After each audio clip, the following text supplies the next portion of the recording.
বড় ভাই, আমি তো খিলগাঁও যাবো। খিলগাঁও তো, খিলগাঁও এইদিকে একবার সোজা খিলগাঁও।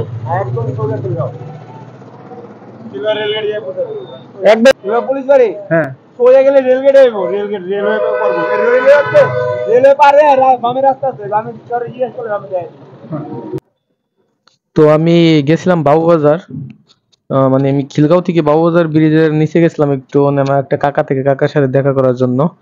তো গেছিলাম আমি সাথে করে একজনকে নিয়ে, যে যাকে নিয়ে গেছি সে আসলে চিনে সব। তো আমি আসার সময়, ফেরার পথে আমি একাই আসা লাগবে। তো আমি একাই যাইতেছি। তো আমি এরকম ভাবে চিনি না, না চেনার কারণে আমি অনেকজনের কাছে জিজ্ঞাসা করা লাগতেছে। কারণ আমি ঢাকা শহরে এরকম ভাবে আগে পরে কখনো আসি নাই, যার কারণে আমি চিনতেছি না। তো আমার অনেক ভালো লাগে ঢাকাতে, এই যার কারণে আমার আশা। কারণ আমার লুকিং গ্লাস নাই, দেখতে পারতেছি না। আমার লুকিং গ্লাস আনার মনে নাই, আমি খুলে রাখছি। তো আমি ঢাকাতে আসার মধ্যে লুকিং গ্লাসটা নিয়ে আসবো, আমার একটু স্মরণ নাই বা খেয়ালও নাই, যার কারণে আমি লুকিং গ্লাস আনতে পারি না। এই জন্য আস্তে আস্তে আমি গাড়িগুলো চালাইতেছি। তো আমি এখন আরেকজনের কাছে জিজ্ঞাসা করব যে এই জায়গা, আমি এখন প্রায় অনেকটাই চিনা গেছি, তারপর আমি জিজ্ঞাসা করবো একজনের কাছে। তো কাউকে পাইতেছি না, দেখি সামনে পাই কিনা। ওই যে একটা ভাই দেখা যায়, এই ভাইয়ের কাছে জিজ্ঞাসা করি, দেখি কি বলে। এখান থেকে এই জায়গা থেকে যাওয়া যাবে না খিলগাঁও পুলিশ ফাঁড়িতে? মানে নিচে কি খিলগাঁও যাওয়া যাবে না? আমি তো ফাঁড়িতে, পুলিশ ফাঁড়ি।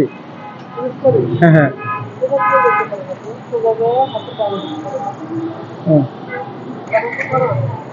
হুম? ধন্যবাদ ভাই। আসলে অনেক রাত হয়ে গেছে, রাত এখন 1টা বাজে। তো 1টা বাজে অনেক রাতই।